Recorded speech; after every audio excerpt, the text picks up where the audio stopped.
Welcome to the Radiate Wellness Podcast. I'm your host, Christy Clemens Hoffman. Each week we will discuss tools, tips, and ways to radiate your best life ever, interviewing practitioners, authors, and luminaries to help you on your path. Wellness, joy, peace, abundance. What do you want to radiate?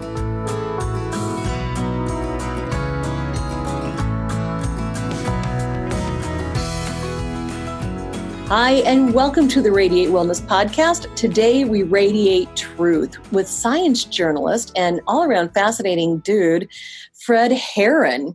Fred is a science journalist who has written for the Boston Globe, the New York Times, the Wall Street Journal, and the Washington Post, as well as the magazines Scientific American, the Smithsonian, the New Scientist, ScienceNOW, and the journal Nature. His work has also appeared in college textbooks, the college textbooks Understanding Human Origins and McGraw-Hill's Physical Anthropology. Oh my gosh, what a background.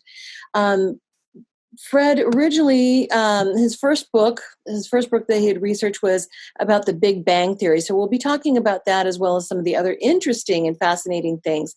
So Fred, thank you so much for joining me today. This is going to be a blast. Hey, Christy, looking forward to it. Good to see you again. Nice to see you. And of course, you're the head honcho with the Provocateurs and Peacemakers meetup group. Yes, where I saw you just Friday night. So that's a group where we meet every second and fourth Friday. It's a meetup group, so people can look us up just by going to Meetup and then looking for Provocateurs and Peacemakers. And we talk about all kinds of stuff, sciencey stuff, as well as psychology and philosophy and everything you can think of. They were a smart bunch, I'll have to tell you that. Smart Alex, mostly. And so, yeah, I've been stalking your group for a long time. I joined maybe a year or so ago and just had never had the opportunity. But now, because everybody's inside, we're all doing Zoom and we're all doing online things, made it a lot easier. So we got together to talk about podcasts. And I said, you know what? That is somebody who would be really interesting to talk to. So, yeah, we set this up. So, Fred, you have a very interesting background. First of all, you went to Bob Jones University, which can you tell us a bit about it, in case anybody doesn't know that university? It's probably the world's most fighting fundamentalist Christian college in the world, or at least in this country as far as I know. And I write about evolution now, so I myself have evolved quite a ways from the days when I was a student there. Oh my gosh. So did you grow up with a Christian background? Were you guys? I did. I have very wonderful parents who were among those few out there what you find once in a while who are not hypocrites, but who actually love each other and love other people. And, so they were living the life, and I was living the life with them, enjoying everything that they could teach me. And I was a youth pastor at a church for a little while, even though that wasn't where I was really headed toward. I was always, my whole life, headed towards making films. I was always a filmmaker as a little kid growing up with my little 8mm camera. And but that's how I ended up going to Bob Jones University. It was in the back of an Eastman Kodak pamphlet. Got my attention for alphabetical reasons, Bob Jones University. And it was the only Christian school that offered a really good cinema, filmmaking major. I was a sin major. And so a sin major at the Christian University. I was definitely in trouble there quite a bit. And of course, as any normal person would be at a place like that. And I didn't really quite fit in, but I try to fit in wherever I am. And it was an education. Well, and you did you got a cinema degree and did the cinema program, and you actually were producing movies. Yes, we made a film called Ordinary Guy that way back in the ancient times, the 1980s, back when youth directors still knew how to thread up a film projector in the churches, where they used to show films on Wednesday nights and Sunday nights and so on. We made the most shown film during the 1980s called Ordinary Guy. Most shown non-series film. I think Focus on the Family was actually shown more times. And it also won the Best Film of the Year award the year it came out among all those Christian films for that year. Some people would say that wasn't much competition, but all my competitors sure thought so, and they were not happy with me back in those days as a young upstart coming in. And so I went from that to then making this big film. It was going to be the first comedy action adventure with a gospel message to be shown in the theaters, 35 millimeter. Before that, we were always shooting 16. And I got 5.5 weeks into an 11-week shooting schedule. And my biggest donor got cold feet and pulled out. And that changed my life. And I had to close down and lost all my employees, lost a lot of stuff about that time, lost half my stomach in a surgery, lost all my money, lost my girlfriend, lost my favorite pool cue. My girlfriend broke it as part of her farewell statement. So I then was left scratching my head and wondering, where is God in all this? I've been kind of spoiled up until then in terms of having everything in my life working out pretty well. So that's kind of what got me into looking at life's big questions. And if it weren't for those kinds of events and some others that about that time period, when I was having we all have bad days, I was having a bad decade, I probably would not have ever gone into science journalism, which is could make a living doing what I love to do, which is to research and study how we got here, how everything got here. And that's what my book writing is about and my science journalism is about. Oh my gosh. So you didn't study journalism at all? No, I did not. I was always a writer. From the time I was a kid, my dad would give me a dime a page when I was writing when I was like 5 years old. And I always enjoyed writing. English was my minor. And so I backed into what I knew how to do best next after filmmaking, and that was writing. Oh my gosh. So you could have written anything. You could have researched anything. Why did you choose the Big Bang? Yeah, well, during my first decade of science writing, I specialized in Big Bang cosmology as opposed to cosmetology, talking, origin of the universe, not the origin of not how our face got into its present shape, how the universe got into its present shape, and black holes, not black heads. And so anyway, I learned everything I could about the evidence behind the idea that our universe is expanding and how it began, and how it appears to be finely tuned for the benefit of life and mind, something physicists call the anthropic cosmological principle. And I wrote a book called Show Me God, in which I interviewed Nobel Prize-winning astrophysicists and NASA team leaders and theoretical physicists like Stephen Hawking. And it's all about the discoveries that were made in the 20th century that turned upside down thousands of years of thought, that the belief that we had, that all humans had pretty much, that our universe had eternally existed into the past, as far as all philosophers and scientists were concerned, starting especially with Aristotle. So I was very interested in that because I wanted to know, I wasn't sure if I believed any longer all the stuff that I'd been told, and I wanted to start from ground zero and find out what physical evidence do we have for the idea that this universe has a reason behind it as opposed to just being here unreasonably. How did that change your worldview? Bit by bit, I came back again in some respects and chucked the stuff that didn't make sense. Right. But in terms of a belief in some kind of a higher power, I had to kind of start from looking also at, actually the Bible does have some advantages over many other ancient texts from way back, where it's always a matter of an eternal universe once again, and many gods who are part of or one with the universe. And the one thing that the biggest implication perhaps about having a beginning for our universe, a Big Bang, as Sir Fred Hoyle called it, a British astrophysicist. He coined that in a radio interview. We were trying to make fun of the idea of a Big Bang, but that's the name that stuck. But the implication of a Big Bang, what's weird about it, is it means that whatever caused this universe, if the universe is one event after another, then of cause, effect, where do you put that cause before the effect of this universe if there was no universe before that? And the only place to put it would be sort of like outside the universe.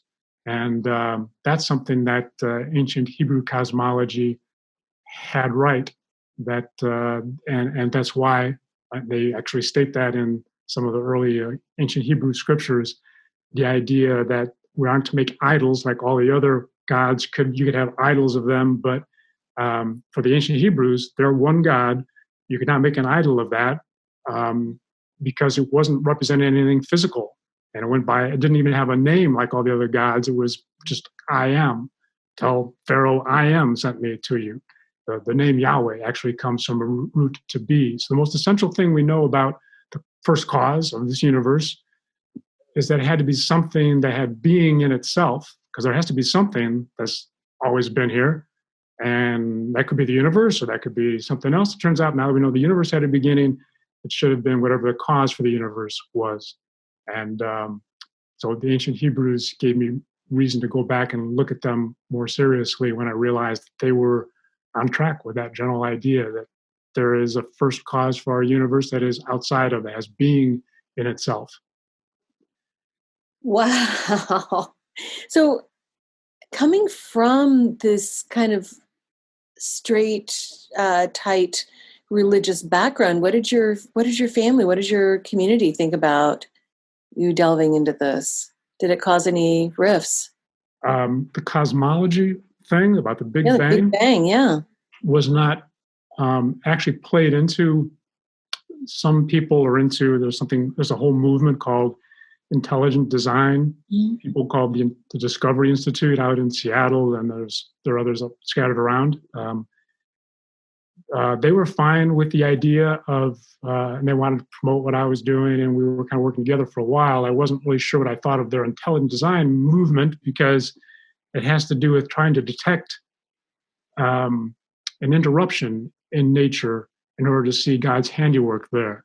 And as I learned more about how nature works, the more amazed I was at nature itself. Just as nature is, what if nature itself is the miracle?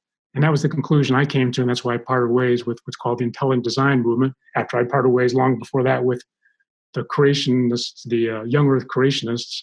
Right.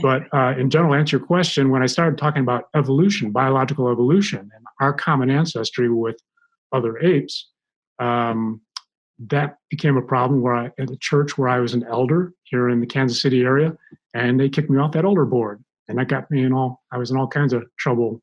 It was a 2-year process to kick me out, but they succeeded in doing that.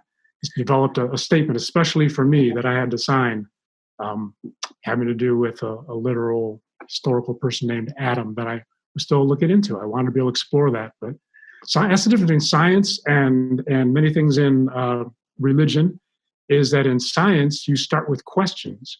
And many things in what I would call religion of many sorts, you start with an agenda.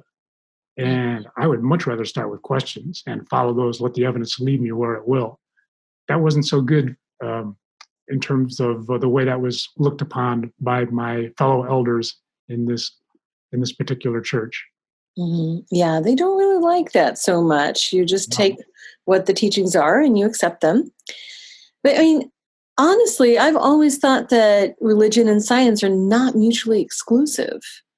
No, right? No. Not that you should use, or not that I would want to use science. I thought so at the very first. Not that we would ever want to use science to try to prove God. Actually, science can't prove anything. Mathematics is more suited to proving things. Science gives you evidence, and it's inductive reasoning, so you're always adding evidence to it, and things could always change. But when we say we have a real theory, we never should say it's just a theory, like just a theory of evolution, or just a theory of the Big Bang Theory. It's a really hot sitcom, actually. But no, the Big Bang Theory and the theory of evolution are a theory in the sense that they have all this evidence over the many, many years that has, as it's often termed, jumped together from many different lines of inquiry. Many different fields of study have all come together. And I can tell you about some of those if you're interested in going into how we know there really was a Big Bang, or at least why I think so, and why 99% of all cosmologists and astrophysicists think so. I will bite. Why do you think that there was a Big Bang, Fred? Some of the lines of evidence would include, like back in the 19th century, scientists didn't know that how star burning worked. That there is this thing called nucleosynthesis, where there are nuclear reactions that are happening where the hydrogen is being burned and it's being used up. Now, what happens with a star, like our average star, like the sun, when all the hydrogen gets used up, and in 5 billion years that's going to happen, it's going to every star has its own history of different things and ways it could work out. But in our case, and in most cases, it's not going to keep burning in any case. It gets big for a while, a giant, and it comes back in on itself, and it's going to be an ember, basically. It's not going to be functional in terms of providing energy any longer for life. So that's what's happening with all the stars in our universe. So the question is, well, could these stars have been burning up their hydrogen forever into the past? In the 19th century, they thought maybe there was some sort of an eternal process of recycling or something. But now we know that's not the case. That's one line of evidence. The universe hasn't been here forever. The big thing, though, I'll just tell you two other big things.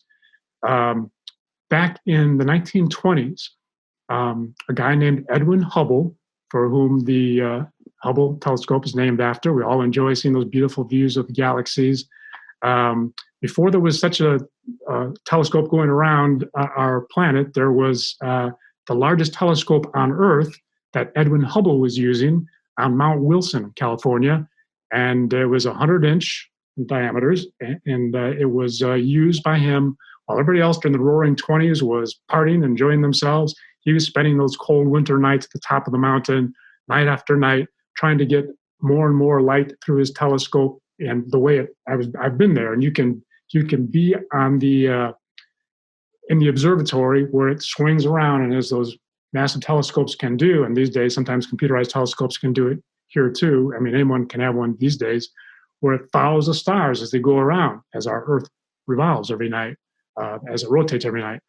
And so it's really cool to see one of these huge observatories. The whole thing is going around in circles all night long, very slowly.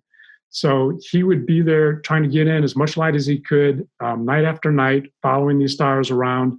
And what he discovered was two things about these little tiny patches of fuzzy light that were out there called nebulas among the stars. These nebulas were assumed to be part of our one big universe of a galaxy that we have here. Nobody thought of the idea of there being, few people were encouraged to think of the idea of there being many galaxies. But that's what he discovered, was that these little nebulas, within them, they had something called Cepheid variable stars. And this indicated that these were stars, little tiny stars of their own right within this patch of gas. It wasn't just a cloud of gas. It was a galaxy of its own right. And he could also measure how far away it was. It was way far away compared to all the other stars that were just single stars here and there. All the nebulas were far away outside of what we now call our Milky Way galaxy.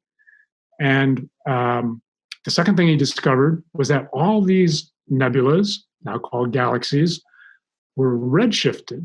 And that's something that's done with having to do with the wavelength. You can do it with sound waves. You can do with, it's a phenomenon that you can do with light waves or sound waves. You experience it with sound waves whenever you have a car that passes you as it approaches you. The waves of sound are actually squished together closer as they come closer to you. And so you hear the sound go as it goes by, right? And as it goes farther away, it is it's the length of the waves is drawn out. Same way with light waves. And so as a galaxy is approaching us, it's going to be blue shifted. And as a galaxy is going away from us, it's red shifted. And that's exactly what he discovers, that all these galaxies are redshifted, meaning that everything is going away from everything else. Like if you took a balloon and started blowing it up, and you take a magic marker and you put dots all over it, representing galaxies. As you blow it up, from the point of view of every dot on the balloon, every other dot is going to be receding away from it.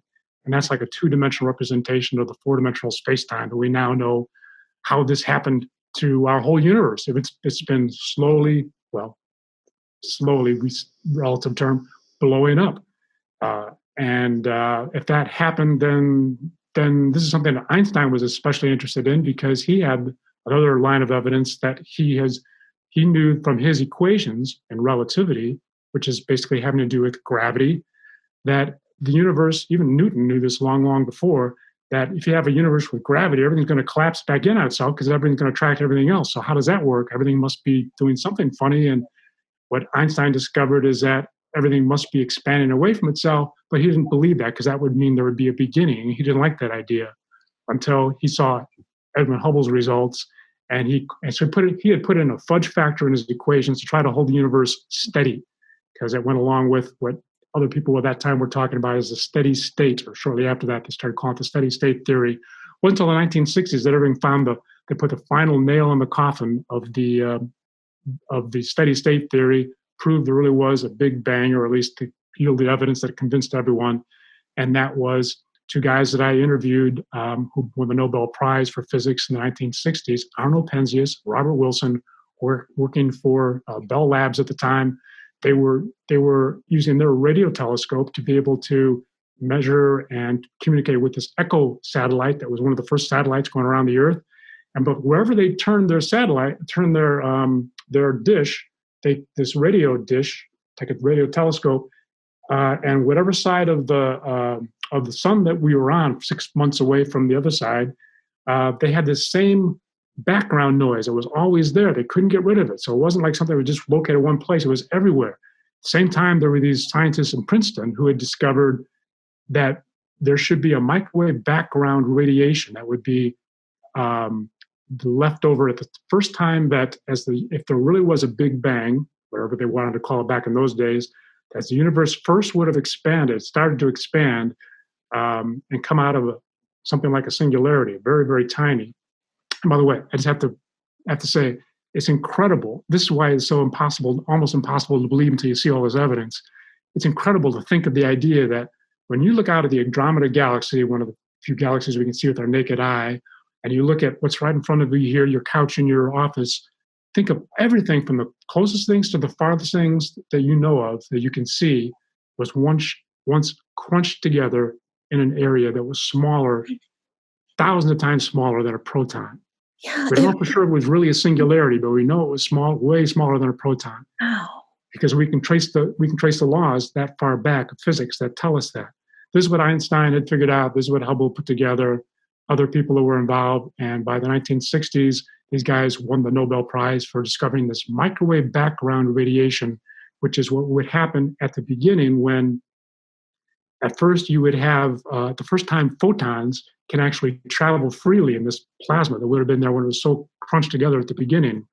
And when that happened, about 300 or 400,000 years after the Big Bang, we know that that's when the first light would be able to be let free. Photons would actually be out there and go way down in wavelengths that they estimated at Princeton would be down like 4 or 5 degrees Celsius by today. Turned out it was more like 3-point-something degrees Celsius what they were measuring at. And it matched everything perfectly. They knew that was what they call black body radiation, or the microwave background radiation. There was another piece of evidence that could only be explained if all of this was once together as a black body, for this to be able to have the same radiation from every part of the sky. So all these evidences came together, and in the 1960s, cosmologists came together on the idea that, yes, our universe began with this one creation event called the Big Bang. Oh my gosh. That is, I mean, it's like, I thought I kind of understood it, but oh my goodness, that is amazing. So, and of course, that's science's explanation. And then, of course, religion wants to make sense of everything, right? And so what sense do we make of that, Fred? I mean, the big question that this all begs is why? What's the purpose of it all? What do you think? It looks like, and this is what I've learned in studying biological evolution as well, everything is very evolvable. Everything is happening in ways that, like I say, nature itself is the miracle. It looks very purposeful. Right.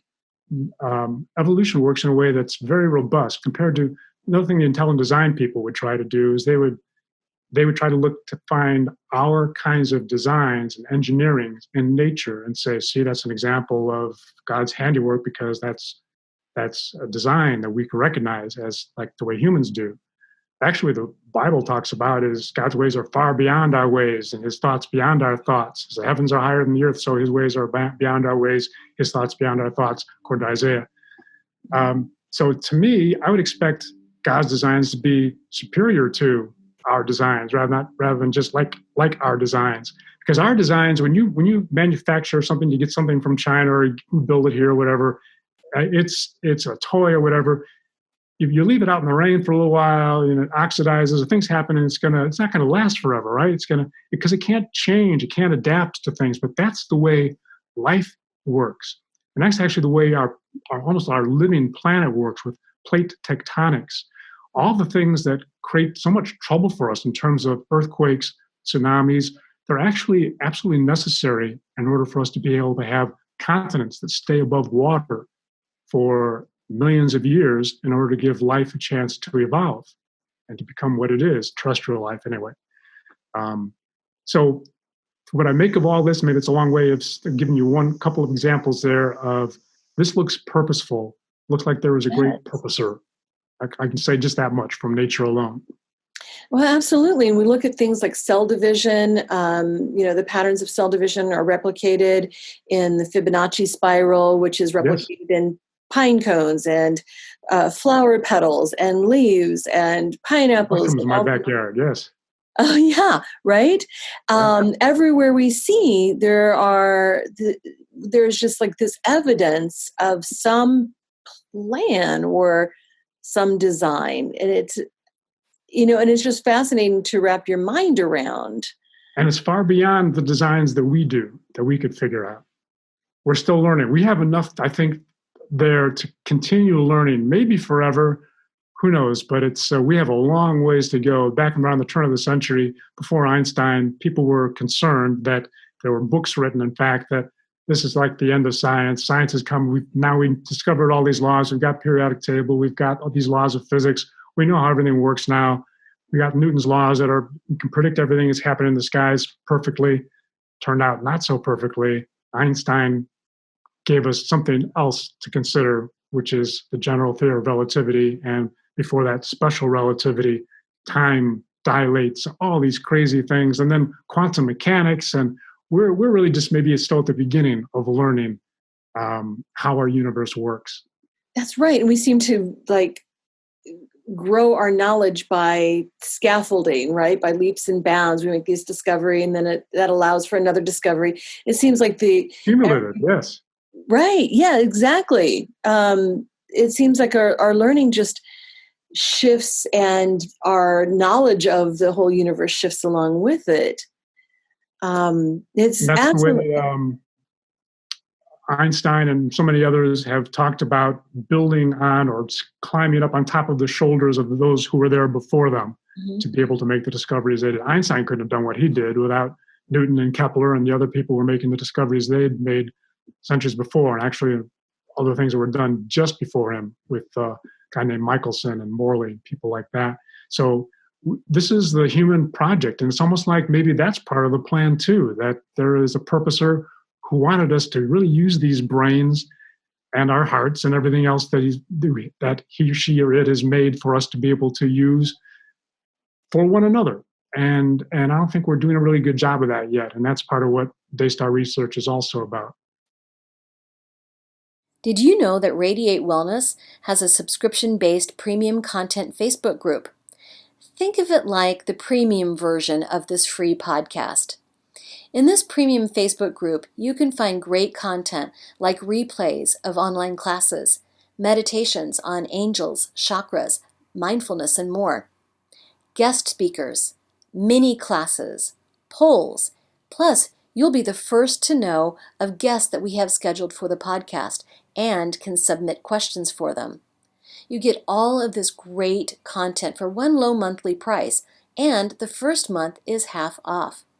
You can subscribe by going to radiatewellnesscommunity.com/shop. Click the subscriptions button and you're in. Also, while I have your attention, wherever you're listening to this free podcast, if you could just do us a couple of favors, please. One is go to hit the subscribe or follow button. Then you'll be notified of all of the episodes we have coming out each week. Also, please rate and review. It sounds really simple, but it helps us to grow our audience when people are looking for great podcasts. And when we grow our audience, we can do bigger and better things and bring you even more great guests. So please do those couple of things, and that will help us grow this audience and this podcast. Thank you so much for listening. Yes, thank you. I wanted to circle back around to Daystar Research, which is the foundation that you started. So from your bio, it says Daystar Research is a nonprofit organization dedicated to improved understanding and peacemaking between people of faith and people without it. Okay, so that is a very particular statement. So how did you come to this desire to build peace from all of your research? I guess Daystar Research is my excuse to research. First of all, it's my excuse to use this organization to research life's big questions having to do with how we got here, how the universe got here. Does it look like it was created for a reason, or is it unreasonable? Is there a God? If so, what kind? And then to tell people about what I'm learning so we can all come learn together. And what I do formally in my science journalism, less formally in groups where I meet with friends, like the meeting you attended last Friday night, a Provocateurs and Peacemakers group. And I used to edit a magazine called Cosmic Pursuit. And one of the goals for this magazine was to get people to take a break from their trivial pursuits long enough, because modern life is so filled with them, isn't it? That so that they would be able to think about the big questions, which is why we call this Cosmic Pursuit. And because modern life is getting so cluttered with trivial stuff like opening your junk mail, going through your email junk mail, standing in checkout lines, doing your dishes, doing your taxes, all the busy work in life. There's no time for wonder or contemplation about why we're doing all this stuff. But there's something about looking up into a starry night sky that has an effect on people, whatever effect you might think it has on animals we might consider to be intelligent, apes and dogs and dolphins. But only people can really contemplate the stars, something special about us. And we can't contemplate them for very long without wondering, where did all this come from? Or as the philosophers like to put it, why is there something rather than nothing? Not only why is there something, but why should this something turn into nature? Star-producing factories called galaxies, because that's what galaxies do. We now find out. I don't know how many people know that. No. Heavy element producing furnaces called stars. They produce the heavy elements because then they can supernova. And that's how we get the heavy elements. The lighter elements are already out there. Greenhouses containing these elements called planets. And then these elements take a very special form called life. Plants, animals, self-aware, self-willed people. Why should nothing turn into nature? And, was the real answer, wouldn't you like to know? Or is that being too nosy? My ex-wife thought I was too nosy. At least that's what it said in her diary. But as I see it, cosmology is a natural, preordained quest of every human being. It's our job. If we don't ask these big questions, it's a cinch no other animal on this planet will. And, most of us don't take that job very seriously until something in life forces us to stop and step back and wonder. And usually it takes a lot to get us to do that. In my case, I was having, like I mentioned, a bad decade, but this is a low point. I mentioned there was a project I had been working on for years that failed. So I lost all my money, I lost my health, lost half my stomach in a surgery. I lost a member of my family, lost my girlfriend, lost my favorite pool cue. My girlfriend broke it as part of her farewell statement. So as I mentioned, as a result, I was filled with these massive doubts about the God I've been brought up to believe in. And I thought about starting maybe a new religious order. We'd call it Followers of Doubting Thomas, make little religious knickknacks with a question mark around our neck maybe. And but finally it came to a head. And I remember walking out into the stars one night and saying, God, I need a sign to know if you're really there. I need to know if there's a point to all this. And, I had a lot of faith in you when I was a kid. I used to think you were right there with me all the time. I thought that was you opening up the doors for me at the grocery store. Those doors are automatic doors. Anyway, but now I need a sign. So otherwise I can't believe anymore. I needed to be a big sign so I know it's really you and not later figure out some natural explanation. And I waited. And a half hour passed, nothing. So I said, all right, maybe a big sign's asking for too much. How about just a little sign? I thought I'd make it easier on God, So it must have been the one summer night when there wasn't a single meteor to be seen all night long. And I remember walking home and thinking to myself that God, if there is one, must be as cold as outer space and as silent as the moon. But then I heard the voice. It sounded like Sean Connery in The Wind and the Lion. Mrs. Brenda Keddish, you trouble me. No, actually, I didn't hear anything. I didn't see anything all night long. I just walked home. But I do remember the next day having lunch with a theologian friend of mine, and my side of the conversation was basically, I no longer believe in God. And then he asked, do you think that's why you're so upset with me? So I was never a very good atheist. I really failed as an atheist. Now all my friends are atheists. So many of my friends are. But that's when I decided I needed some more objective evidence on the God question. I was already working in those days as a science writer, and like a lot of people, I did believe in science. And so that's when I started to turn into that full-time, many years quest to get to the bottom of life's big questions. So sorry, I went off on a whole thing there, but that's... No, I mean, there is quite an evolution to your thought and your thought process. And there's quite an evolution to, your reality and what you see as truth, right? This huge evolution. And I think that I really wish more people had an evolution of thought, right? Sometimes people get so stuck in what they believe, unwilling to look at anything else, right? Me too. I wish more people would. Yeah, but that's what we're encouraging in my writing. That's what I want to encourage people to do. Mm-hmm. And in our provocateurs and peacemakers, I want to encourage people who are kind of coming from the opposite side of my field when it comes to God, non-God type questions, and learn from them too. Why did they stop believing? Because most of them did have some kind of belief when they were younger that they dropped, and often it's a result of the fault of Christians in their lives who were behaving terribly, right? And not really doing the stuff that Jesus talked about doing at all in terms of helping the poor and helping those who are incarcerated or those who are sick, and all the things that he said that you're seeing when you see these people, you're seeing my face in them. And when we have that picture, it makes it a lot easier for a Christian. It's just as I think someone coming from another religion can do the same thing. Most religions, I think, teach this, and that's where we can all work together. And as far as I'm concerned, people who are coming from a non-theistic background too, we can work together for the common good, because I think we have a common conscience. Well, I think we can all agree being kind is good. Taking care of each other is good. So how do you think religion got it all wrong? And why do you think that happened? I think it has something to do with, it has to be taught, as they say. And remember, there's that song in South Pacific, the musical, where talking about racial discrimination there, and someone in part of the lyrics of the song is that it has to be very carefully taught.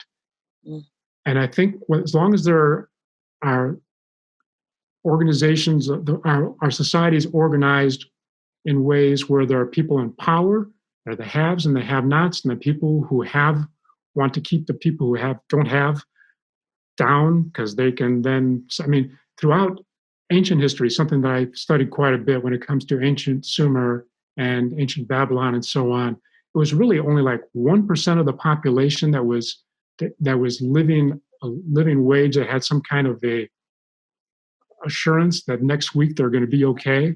Everybody else was just hand to mouth, and it was just, they were really kept down in awful poverty. People who were still working for the government in various capacities, working for the temples and so on, they were kept that way by the people at the top.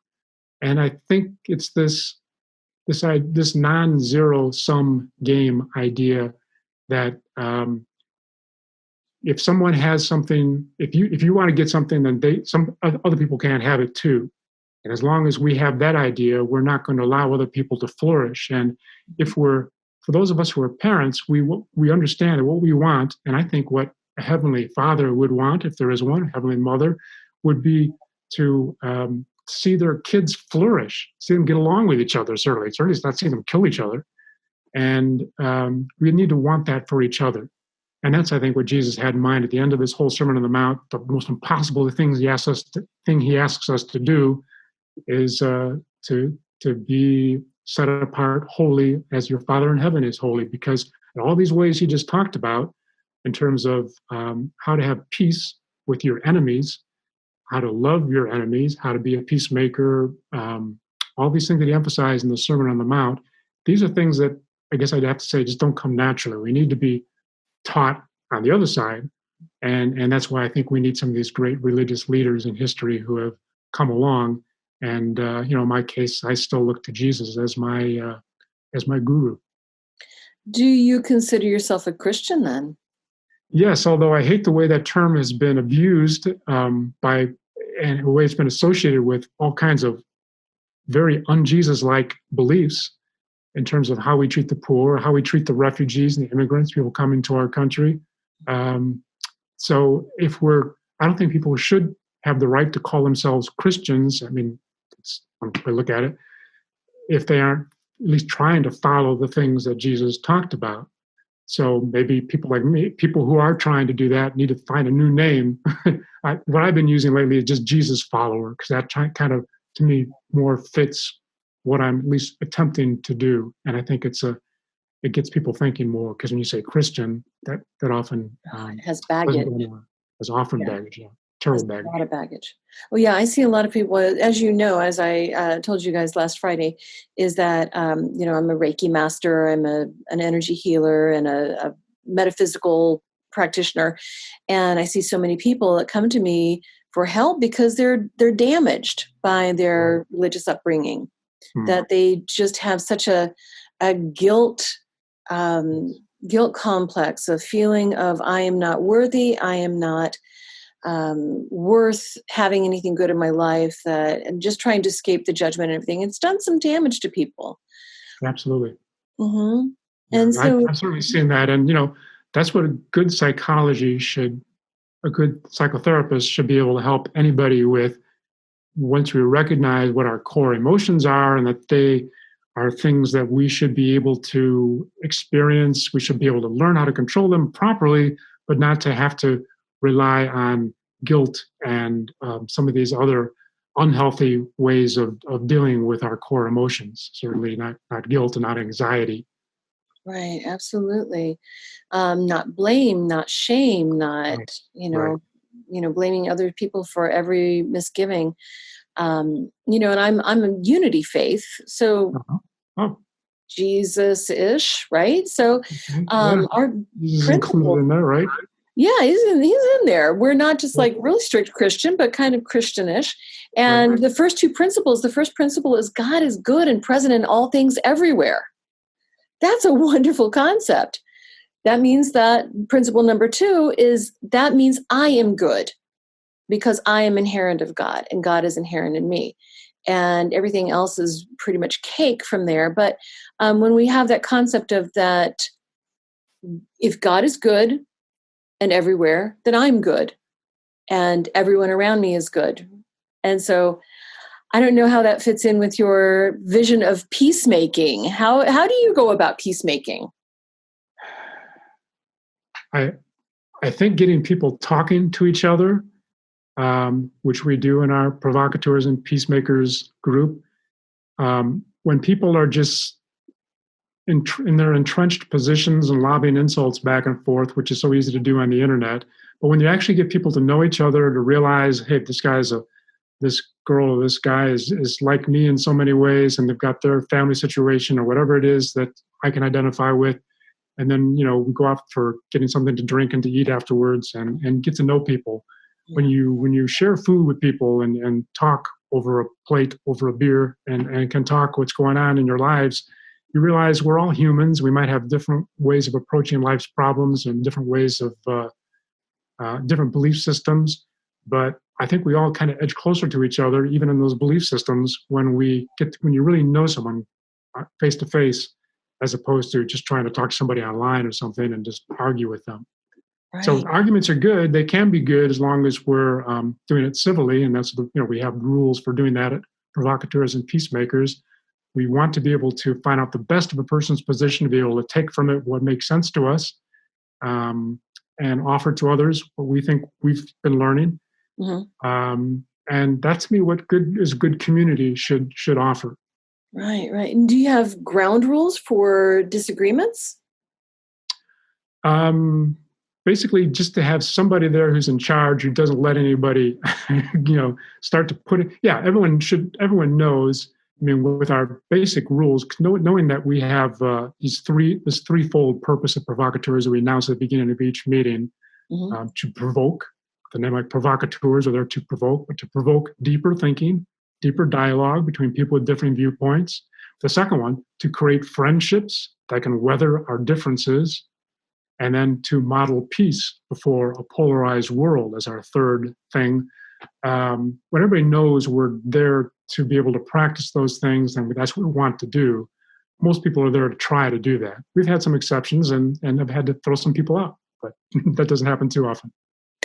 I was impressed. Like I said, I've been stalking you guys for quite some time, and I've only been able to make it to the one meeting, but I was impressed with the level of deep thought that there was inherent. Everyone were thinkers and deep thinkers. And there were very young people, what I would call, I don't know what you call the young people anymore, millennials, I suppose. And then there were older people as well, and everybody in between. Yes. And I think it's an opportunity. We didn't have much racial diversity this last meeting that you were at, but we have had that sometimes. And some of our leaders, when they're coming, we have a diversity of races, but I would like to see more of that. Right. But we definitely have the diversity of ages, which is a good thing. And that's really hard to achieve because each side distrusts the other so much. And it's really youth is just a phase we all go through on our way to middle age and to older age. And we all are old people and young people at the same time. We just have that history behind us for some of us. We're all becoming old people. And, once you get to know that, and even though we have different experiences of what was going on back in the 1960s or 70s or 80s or 90s, everybody's got their decades that are their favorite for their growing up years or whatever. That's, again, it gives me a different perspective when I realize that everybody didn't grow up as early as I did. And I realized some of the stuff they missed, and hopefully I can share with them. And I have some older friends, older than I am, who I can learn, and I really value learning from them, because they were right there when things were happening after World War II, for example, things like that. Right. Mm-hmm. Oh, yeah. Yeah, absolutely. We can learn something from everybody. And I think that's really something that strikes me about your work, is that you're so open-minded and so well-researched and just willing to look at different ideas and different concepts. I do want to switch over and pivot a little bit to the book that you're working on now. Sure. You kind of talked about it, kind of hinted at it. You're working on a book on evolution. That's right. So, as I mentioned, Daystar research is my excuse to research life's big questions, and among them is how did life begin on this planet? How did it increase into its diversity that we have today? How did human life, human volition start, and so on? And so I get to go around, and I've been to Africa and Asia and Europe and South America and places where I can see the evolution of dinosaurs, understand how that happened along the 3 periods of the Mesozoic, and follow one that I specialized in that I wrote about for Nature. The dinosaurs we think of as being they're sauropods with really long necks, really long tails, and they actually started out as being more like Dino. They were up like this. And they were probably not yipping like Dino, but they were carnivores, kind of like dogs that way, but they were up like this. And they became quadrupedal over time, over those ages. And they became huge over that time. And now we've solved a lot of the mysteries of why only one time on this planet do we ever have terrestrial creatures, get that big. At first, the scientists thought that they must have been standing in water, been buoyed up by water, because it seemed like physically it was impossible for a creature with that much weight, just looking at how heavy the bones were, to be able to hold itself up, to have the strength to do that. And it turns out that the bones themselves weren't as heavy as we thought, because they're made of something that birds' bones are also made out of, with this special hollowed out look. So much of their bones are actually hollow. That's of course, birds are now the dinosaurs' leftovers today. Well, all that's left of the dinosaurs, and they still have those same kinds of bones that also enabled flight. But what was your question again? Your question is how did I... Yeah, this book on evolution. Right, yeah. So you're kind of coming full circle. We've got the Big Bang, so the beginning of all of this, and then moving toward evolution. It's like where we're going with all of this. And it Right. sounds like you are talking more about the beginnings of evolution rather than maybe where we're evolving to now. Right. I'm especially interested in where we came from and seeing the link. And people were always talking about the missing links between us and earlier hominids. The Right. hominins are the ones that we are actually descended from, and to Mhm. be able to see our ancestors there and to try to figure out which part of the tree we're actually a part of when you're looking back to the early kinds like Lucy, with Donald Johanson, who discovered Lucy, and we're looking at what are called the Australopithecines, like Lucy, and then later on, as they get into later stages, and we've got the different Homo species, Homo erectus, that was standing tall. That even the young man that was found by Richard Leakey, who I interviewed in Kenya. Oh, you did? Oh my gosh. Yeah, I got to spend a lot of time then with his wife and his daughter, with mother-daughter team that work out there at Lake Turkana. And while I was there, they actually made a huge discovery the day I flew in. It was really interesting. And hardly anybody ever gets there because it's very discouraging to try to think of trying to get to that area of that particular country in Kenya because it's about a 4-day drive up from the capital, and then you have to bring 2 jeeps with lots of guards, with lots of ammunition because there are thieves along the way. Sure. And because of my background, I happen to know a lot of missionaries, so I found a missionary pilot who was able to take me where he could fly in over at the place where they actually have a little country landing strip out there in the middle of the desert, semi-arid region there. And so, yeah, it was a privilege to be able to learn about the different stages of how life has evolved and to find out about the differences of opinion even within the Leakey family about which of these people do belong to our ancestry and which do not. So there are lots of differences of opinions. There's still a long ways to go for us to discover for sure what exactly our lineage consists of. But as it gets closer to us, we have more fossil evidence and it gets easier to see. Perhaps the most interesting expedition I ever went on was the most recent earlier ancestor. This was not that early. It was just 40,000 years ago, but it was the earliest modern humans, anatomically modern humans in Europe. And they were coming up from Africa and coming from other places, apparently from the east, where they came up the Danube River Valley. And so in a place in Romania, I flew into a place to the Timișoara, and I went down to a place where they had these caves. And these cave divers and cavers and climbers had been discovering all kinds of cool things as they were trying to find where this river flowed into the one side of the mountain, flowed out the other side, and there was just this network, this cheesework of all these different caves all over the place, networking. Sometimes they went below the water level and they had to use scuba dive to get down them. They were mapping the caves, but when they got to one guy by himself on one day was all by himself scuba diving, and he was trying one sump after another to see where they would lead, and he came out to one new one, and he came out the other side, and he looked up, and there's all this fog in there, and he went to the side of the cave, this big gallery, and saw there's this chimney leading up to the top of the mountain. So he started climbing, and there was no grips or anything, so he decided he'd come back with climbing equipment with his friends the next day because nobody would ever find him in there if he didn't make it. And so they came back the next day, got up towards the top of the mountain, and he could feel this little crack of the wall, some warm air coming out because it's always cold in there. And they used their equipment to widen the crack and went through one last little shimmy to be able to get through another 10 feet or so. And another gallery opened up, and right on the floor, just covered very loosely by this calcite, so you kind of see through it, it's kind of milky white, was this jaw, a human jaw. Turned out bigger than what we're normally used to seeing, but definitely a human. And then, so anyway, he told his friends about it, and all the scientists wanted to come in and see this.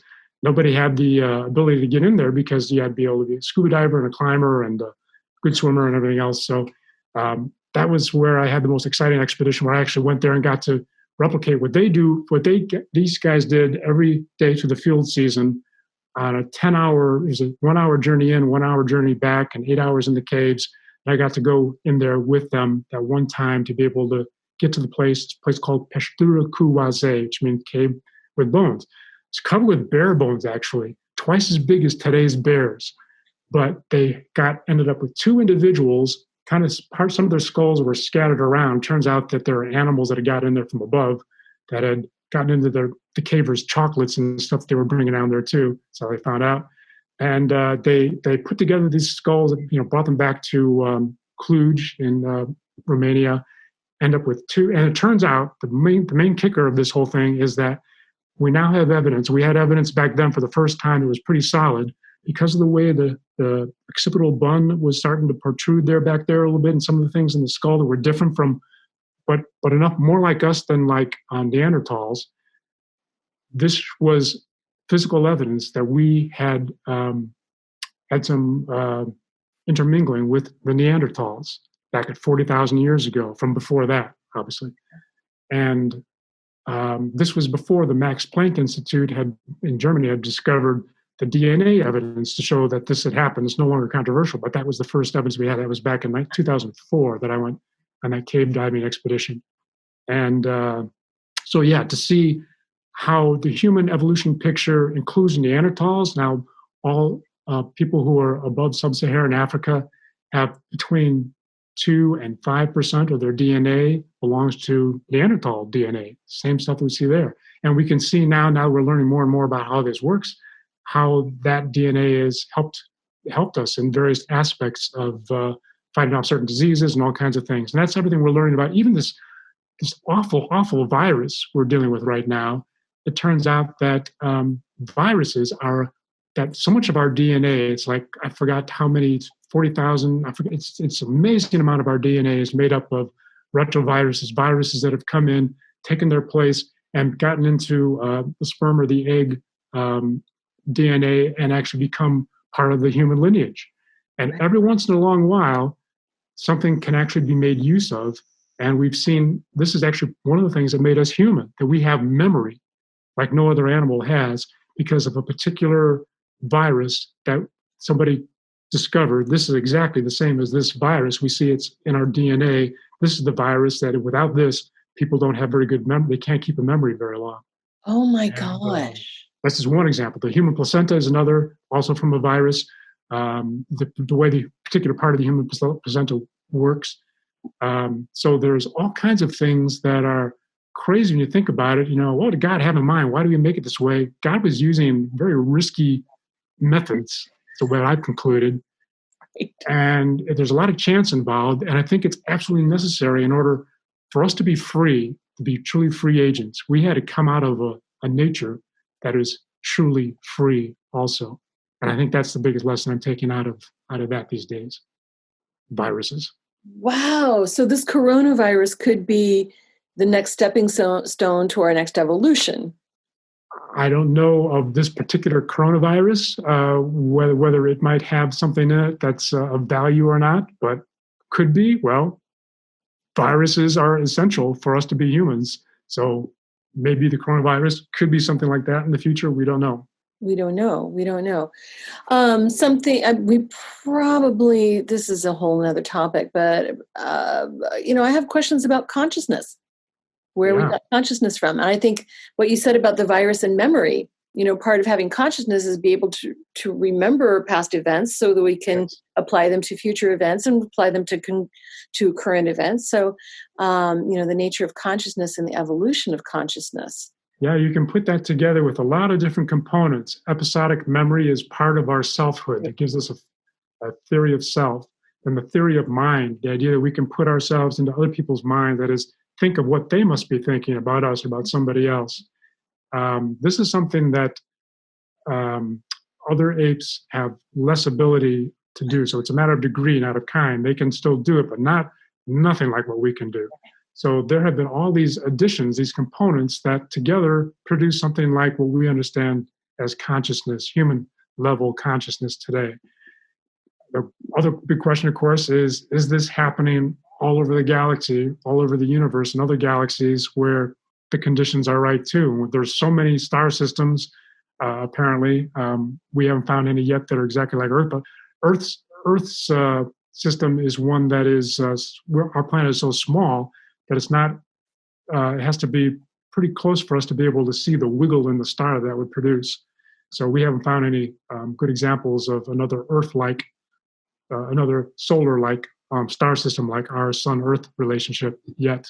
But they're very likely out there, and that's another thing to think about. How often is consciousness happening elsewhere?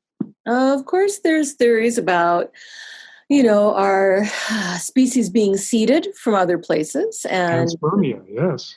right, exactly, us being seeded and that contributing to these leaps in evolution. There's so many theories out there.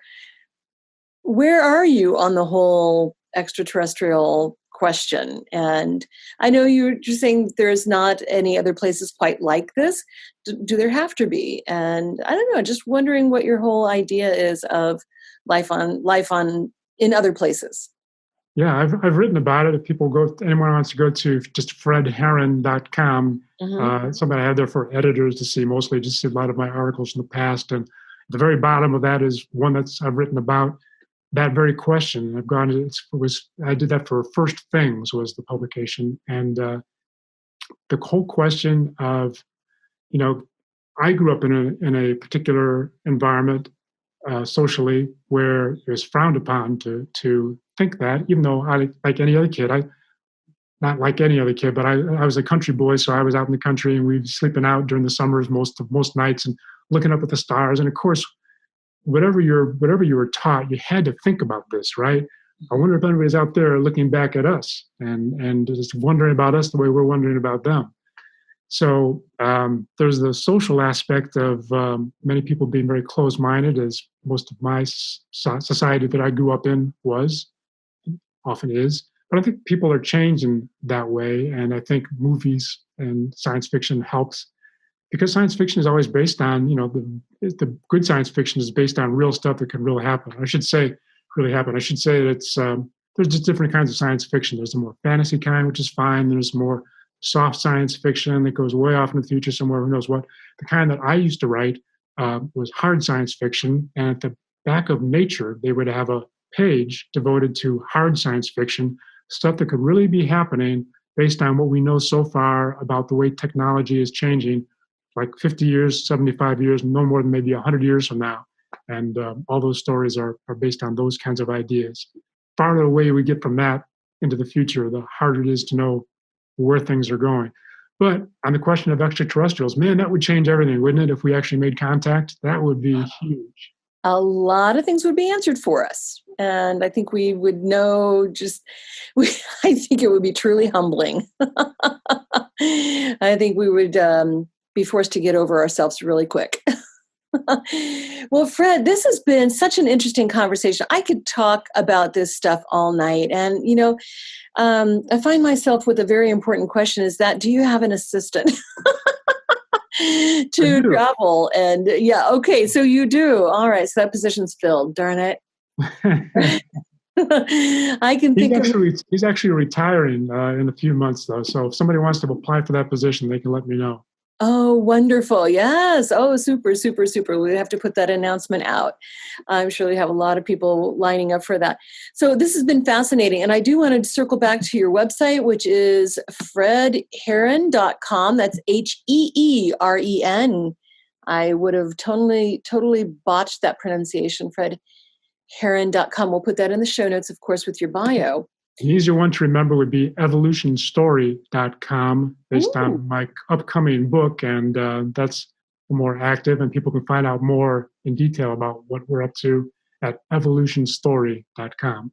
Evolutionstory.com. We'll put that in the show notes. And of course, this is available, Show Me God, from Amazon. So. Oh, fantastic. Super, super, super. And when will the Evolution book be out? About 10 years ago was my original plan, so I've got a ways to go. I still got a ways to go. Don't hold your breath for that one. Okay. I'm working. Okay, and in the meantime, people can go to meetup.com and find provocateurs and peacemakers. And it doesn't matter where we are in the world because everybody's doing online Zoom meetups right now Yes. for the foreseeable future. It has advantages. Actually, we can get some really great speakers from the other part of the country, around the world, actually, and some of our old members who moved away can participate again. So Zoom's not all bad. No, it's not all bad. I've interviewed people in Europe and well, I guess England is part of Europe, but I'm hoping to expand that to interviewing people in Africa and Australia. And the internet makes it all possible. Yes. Great. Well, Fred, thank you so much for such a fascinating and fun conversation. Thanks for having me, Christy. Yeah, you bet. Just loved it. All right. See you next time. All right. Take good care.